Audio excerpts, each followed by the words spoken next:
Norman, how you doing? Okay, let's have a look. Well, he's coming in. Indonesia. Hi, Indonesia. How you doing?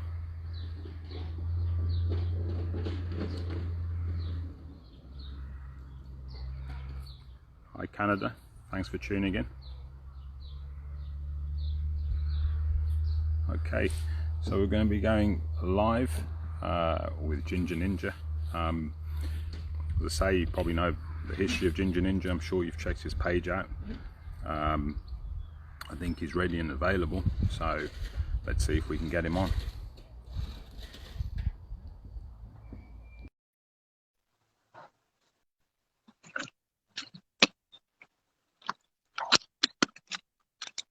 Yo, hey, How you doing? Yeah, Are you well? Sorry? Are you well? Yeah, I'm good. Yourself? Very well, thank you. Very well. So I'm outside at the moment, and it appears my neighbours decided to start doing some mowing. So I think I got some nice neighbours above on the roof anyway, jumping around. I think I'm going to have to take it inside. So just give me 2 minutes. We'll transfer. Right. No worries. That's timing at its best. Okay, so we'll get our set up on the inside. Okay. We've got another position. Okay, let's just... Here we go. This is better. There, good. Sound okay? I didn't get to do that sound check. I don't know what was going on with the video messaging.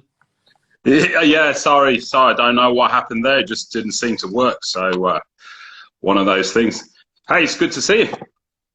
Yeah, what have you been up to in these hard times? Oh, I've just well, I'm lucky that I live next to the gym, so I've been able to kind of just take over the dojang a little bit, move a load of different stuff in, and play around in here a little bit, make some content, have loads of fun with the family, play some Nerf and different things. But yeah, I saw that. In here at the moment, if I just turn this, you can kind of, it's a bit.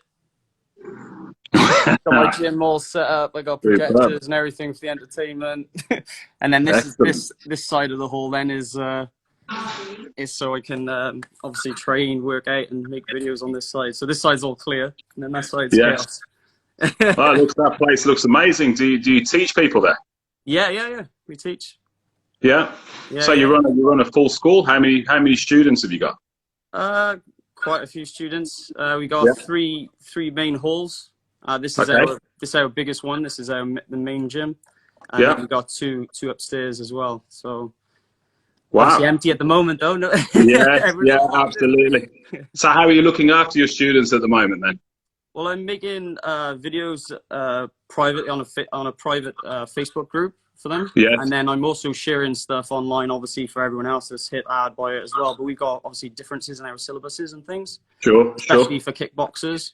So we've catered to them, did all patterns and different stuff, and we've posted that up privately so they can go through. And then the more kind of basic content or the general content, then I've uploaded to YouTube so everyone can kind of enjoy and learn off that as well. Okay, so you touched on kickboxing there. So do you do a lot of kickboxing? Yeah, I started kickboxing before Taekwondo. Okay, so we're learning something new about you here. Yeah. Okay, so it's like I think it's about 6 months before I started Taekwondo.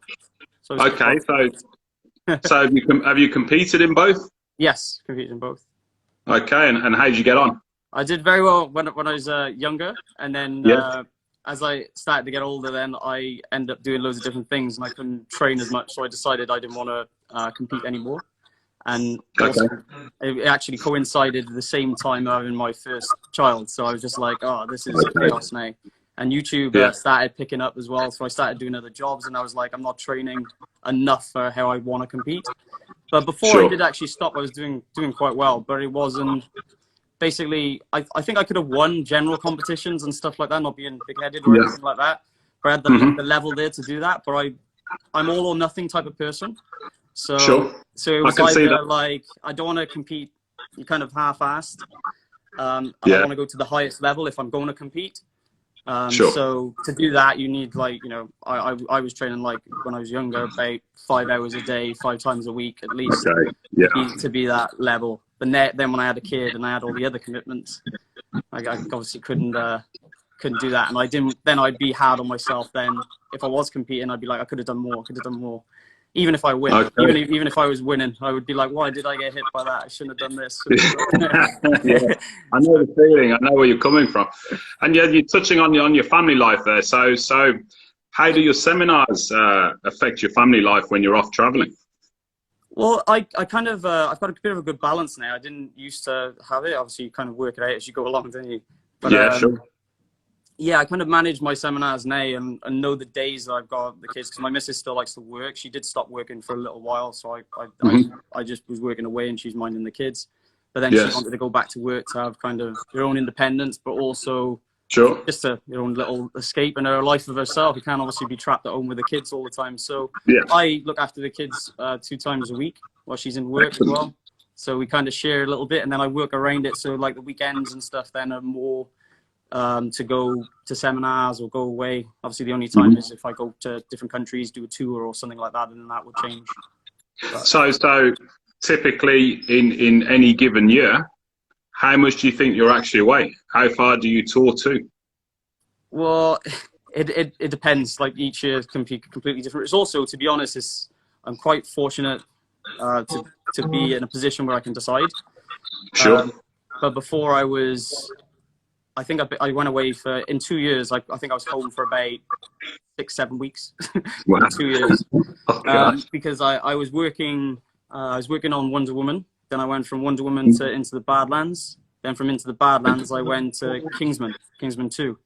So for literally 2 years straight, and then I had seminars in between also, which I was going to different countries and doing the seminars as well. So it was just chaos. And then I was trying to manage YouTube at the same time and have a family life. So it was just like, there's nothing like being busy. it was mental. It was mental. To be honest, I don't know how my missus put up with me during that period, both ways, because we didn't get to see each other and things as well. So it was just quite a bit of a bad time. But then obviously it's blessing in one way that I'm so busy, but then it takes away all the other stuff, like you missed obviously parts of your children growing up, all that stuff. So then I tried to get a balance. Then after the 2 years of just striving, I'm quite driven.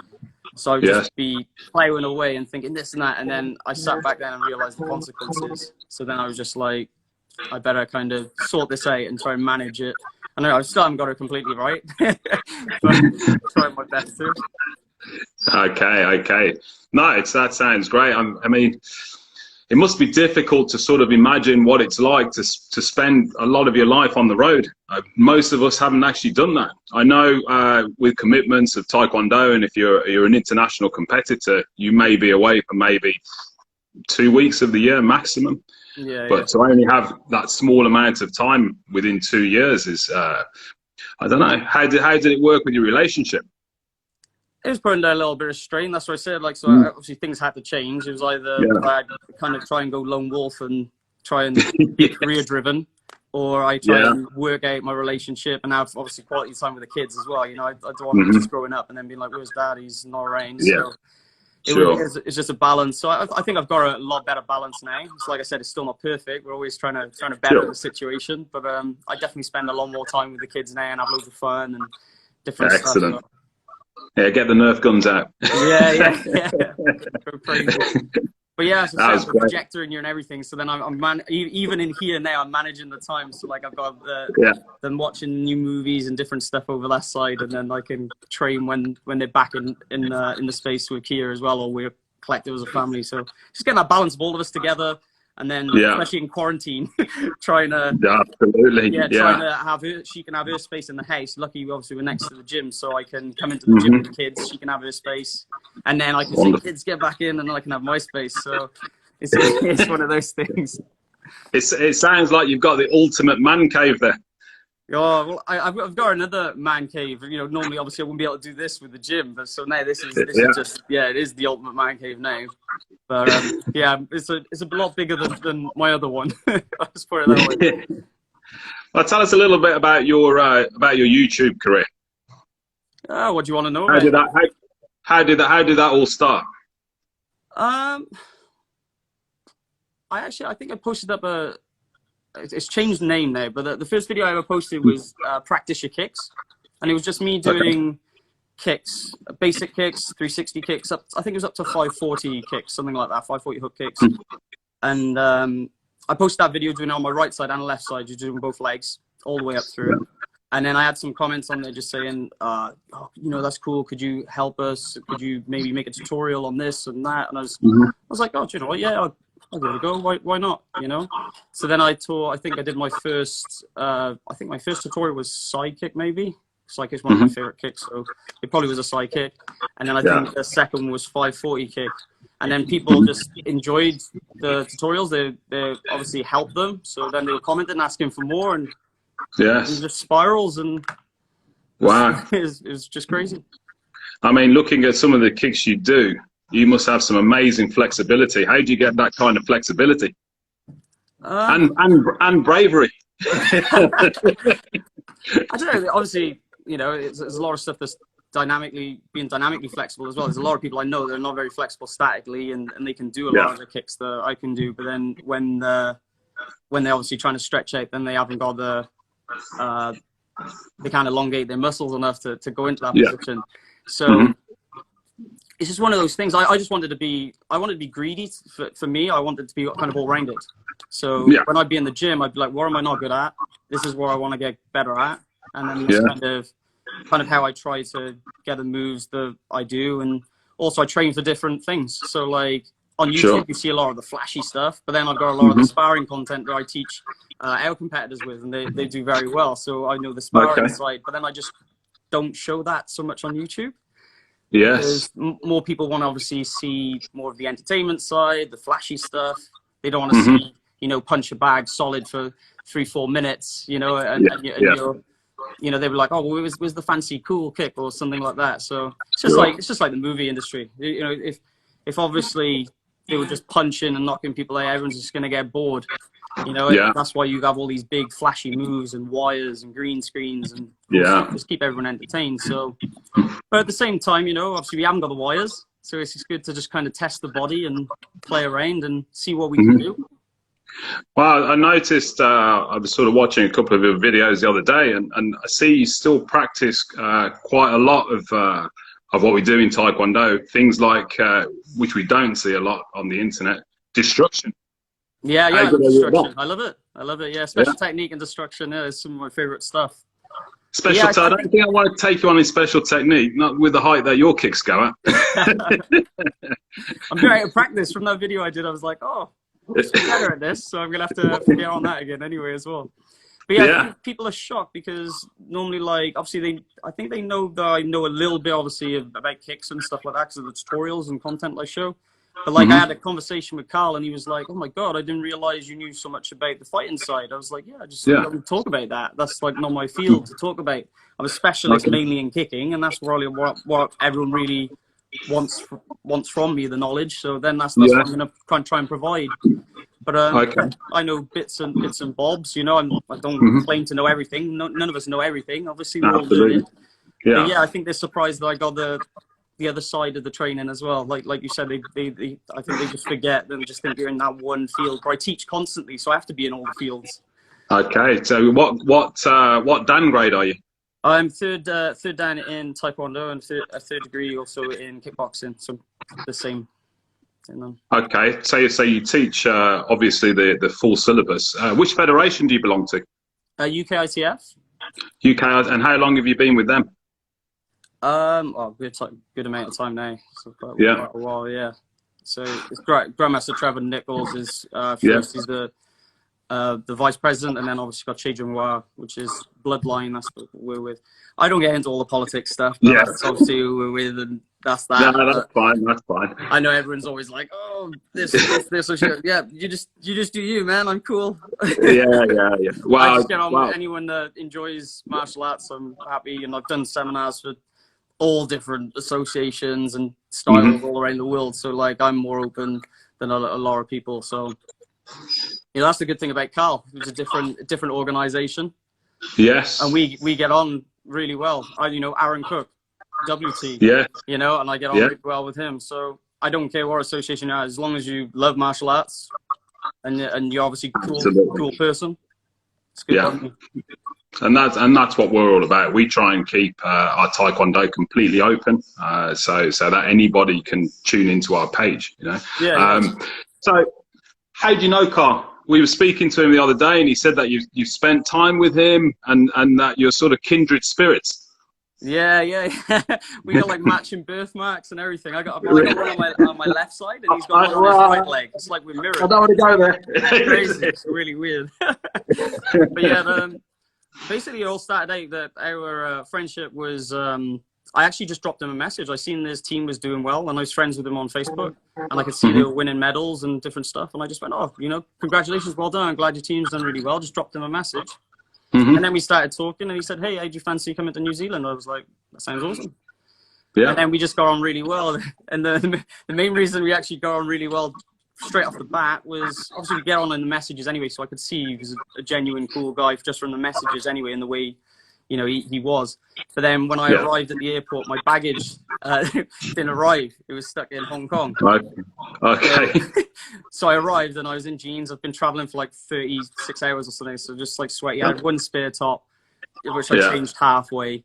And I got there, I was like, dude, my baggage is not here. He was like, it's cool, man. I can just borrow you some of my clothes. It's all good. We'll go shopping. Oh, perfect. So that was it. Yeah. And you were there recently, so what would you normally teach when you go to a seminar over in New Zealand? Is that the furthest you travel? Yeah. I went to New Zealand. I was lucky enough to also do Australia this time as well, so that was really cool. Rather than coming all the way back and then eventually doing Australia, it's good to do it while you're over there in New Zealand as well. But yeah, that was really cool. You know, I think that's the furthest place for sure. I think it's probably the furthest place we can get to from anywhere. I think maybe. and your favourite place? Where's your favourite place been to have taught?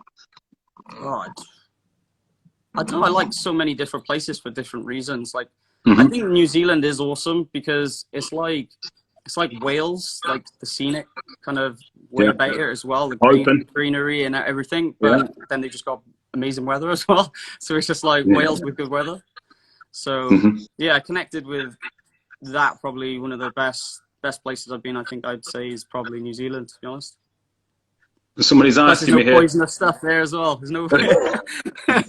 It's all good. Somebody's asking here, when are you going to start your movie career? Well, I've done a few like stunts and different things like that, but I don't think I'll be going down acting. Right, I'm not. I don't think I'm that good at that. I'd be more probably the quiet guy that just kicks some punches or something in the background. That I'm happy with that. But yeah. So who have you doubled for? Into the Badlands, I doubled for Stephen Lang. Out Avatar and everything like that. But the funny thing was, I got ripped for that so bad because his character in there is in a wheelchair, so he doesn't use his legs.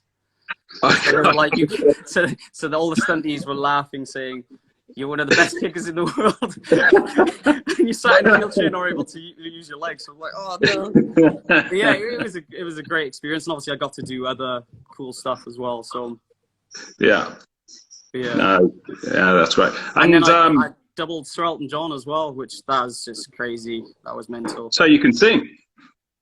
No, definitely not. Play the piano? We all like to think we can, especially in the shower. But,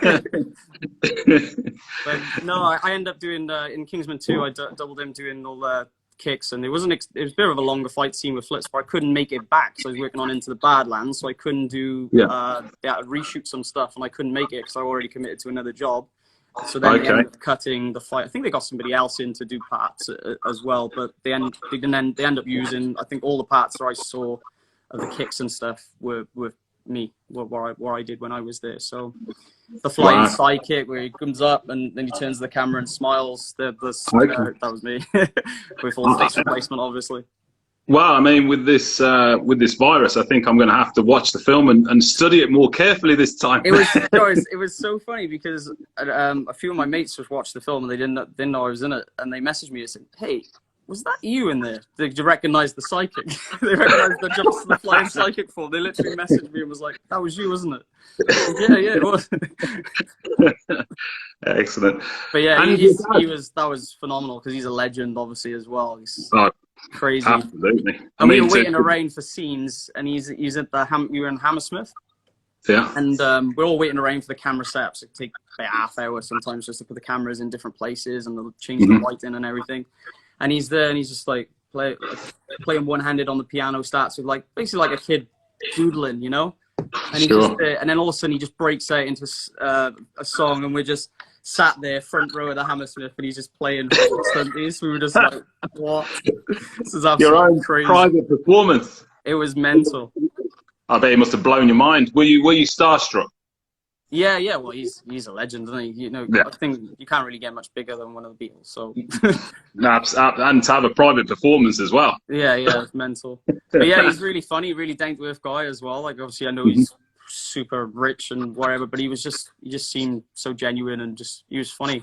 The first time I met him, I think he knew I was doubling for him, but I was sat back, so I have to keep an eye and just see what's going on and see if I need to step in or wherever.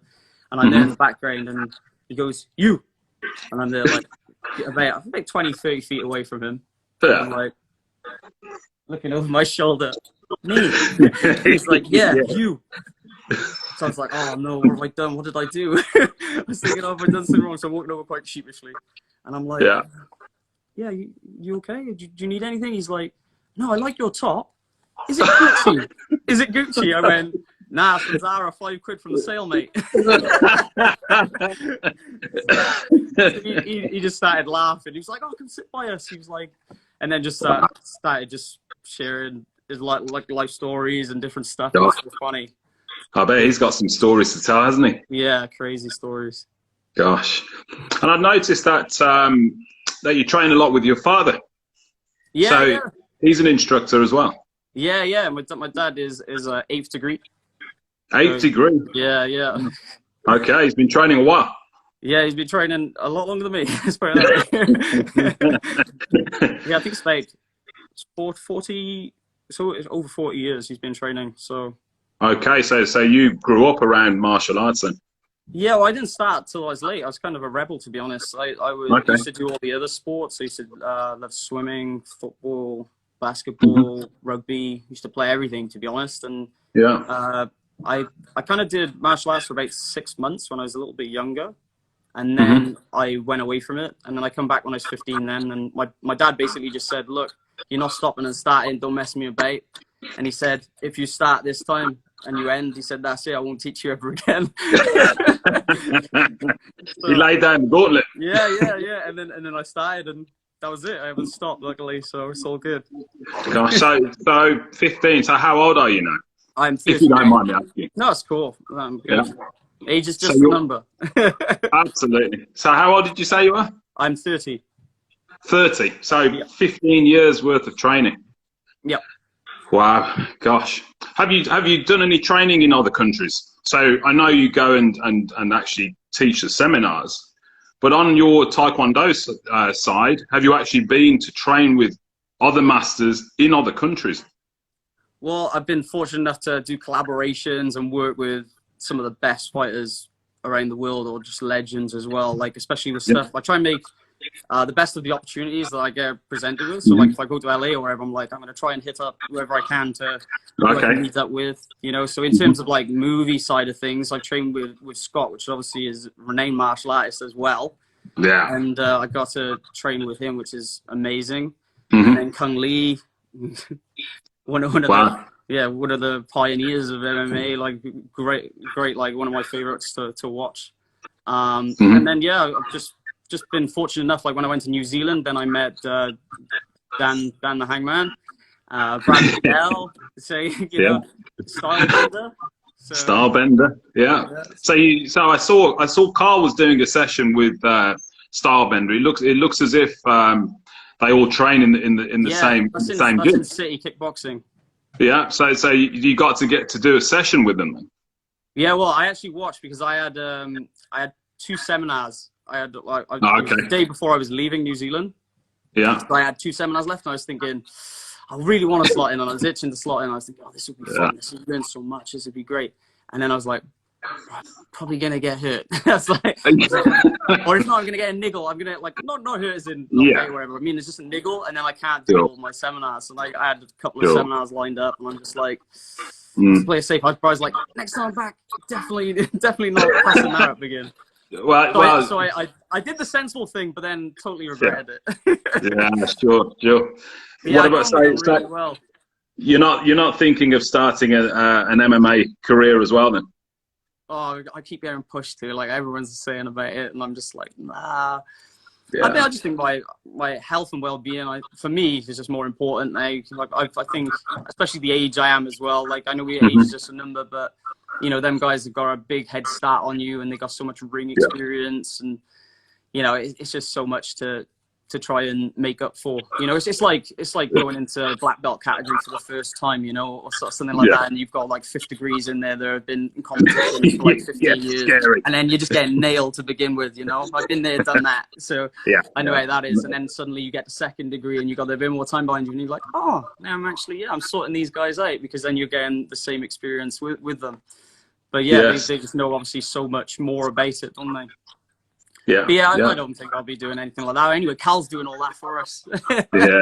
He smashed his first and winning as well. Yeah, he did. He did really well. Yeah. So, give us a typical day in the life of Ginger Ninja Trickster. Well, I don't think there's nothing typical about being in quarantine at the moment. if you all things considered. It seriously just depends on the day and how we feel and what the family kind of what we wake up thinking. But I try and get a lot of editing done at the moment, so a lot of stuff is being edited in the last couple of weeks.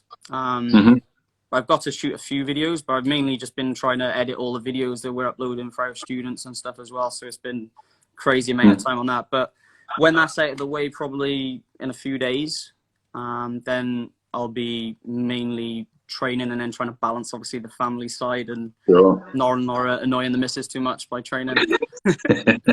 Does she train? No, she doesn't, but she's got a really athletic physique. She's just tall, slim. She's like run long distance and different things like that, and she can just eat and doesn't put any weight on at all. She's just it's just crazy. And like she had like when she had her first kid, she obviously went up and she was huge with the baby, and then all of a sudden straight to that. Like literally within a couple of weeks after giving birth, she just went pencil again. It was crazy. What about yourself? Do you utilize nutrition a lot? Does nutrition help you in the kicks and things, or do you just go with the flow? I kind of go through stages. I'm like, oh, I put on a bit too much weight here. I better just train a little bit more and maybe eat a little less biscuits. No, I like the biscuits. Yeah, that's my downfall. It's easy to stop a pack. Like. But yeah, I kind of just go through phases, and I just think, oh, actually, you know, like I think people can see it, especially with my face. Like my face kind of comes out a little bit, and then I'm like, oh, hang on a minute. Let me sort that out. So I just get in the gym then, and then that's it. I just nail through and just get rid of it all. Excellent. And you know Kick Chick. So how did you meet Kick Chick? I see you've done quite a few collaborations and videos with her. I'm trying to think. I think I first saw her at it was a martial arts show in Doncaster. Yeah. I think we just said hello, hey, whatever, and then. I think we just dropped each other a message, and then she came down then, and then we just made a few videos and just did a few stuff. That was it. It's easy as that. You know, it's easy once you see someone in person, and or even now with all the social media and stuff, you just message someone like, hey, do you fancy collabing? And then they either just say yes or no, and then that's that. You know, you don't have many people saying no really, which is great. Or they say, oh, you know, I'm a bit busy at the moment. Are you free next month or next week or whatever? So it's just a matter of time before you do meet up and collab. It's just getting the schedules to match. Okay. And how do you get your ideas? You know, do you do all the filming yourself? Do you have extra cameramen there? How does it all work? Oh, most of the time I just on a tripod. Okay. Yeah, because I find like if you try and rely on someone, having them there, especially, which is good now, because imagine, you know, if I was trying to film stuff now and I had someone always filming it, it would have been very difficult. I wouldn't have known how to set up, how to do the cameras, wouldn't have known how to do all the settings and everything, so I would have been lost. But yeah, I just don't like to have to rely on somebody else to do stuff. So I just a bit of a control freak a little bit with that as well. But right, it's good to be able to rely on yourself, because you know you can always rely on yourself. You're going to do what you want to do at the end of the day. Sure. Whereas if you ask someone to come in, they might be busy or they might be able to make it, and that's that. So yeah. And did some of your camera skills come from being on set? Yeah, you learn so much. Obviously, you know, they've been doing it a long time, whoever's filming on there. So, you know, you pick up little tricks, just how to film and stuff, how to interactively film, even when they're just talking to each other, like filming over the shoulder and then filming over the correct shoulder of the other person. So it looks like you're engaging, even though you're both not on screen at the same time. Different little things like that. So have you definitely utilized a lot of information, and then talking to other stunt guys. And one of my best friends is Marcus Shake Chef, is a stunt coordinator. So we're always talking, and he's showing me angles and different things. And then I picked up a lot. And then now we kind of watch fight scenes. He's like, oh, what do you think of this? I'm like, oh, what do you think of that? So it's kind of like more about look now. We know kind of little bits what to do. Obviously, don't know everything. There's always more to learn, and it always progresses as well. You have different styles. But we're always kind of helping each other out now and just saying what we think of a different technique and a look that we're trying to get. And how do you get your stunt work? Is there do you have to sign up to a special body, or do people just come to you? You're supposed to be qualified, but you can kind of, some people are brought in as specialists. So I was fortunate enough to be brought in as a specialist. Yeah. So it was actually Scott actually asked me, I think it's when we first were training, and he was like, hey, how do you fancy being in films, stuff like that? Would you do some stuff? And I was just like, you know, I'm not really into it. I'm not really into it. So I kind of just said that to him. I said, I'm not really into it. I'm just enjoying my training. And he was like, cool, he respected it. We were just training. We were good friends. And then I think was this in the UK? Was this in the UK? Yeah, this is in the UK. At the time? Yeah. And then I think about a year later, then I just said, hey, you know, you said about films. I said, I fancy giving her a go, seeing what it's like. And, you know, I'm always making fight scenes and different stuff anyway. So I was like, I wonder what it's like actually to be in the movies.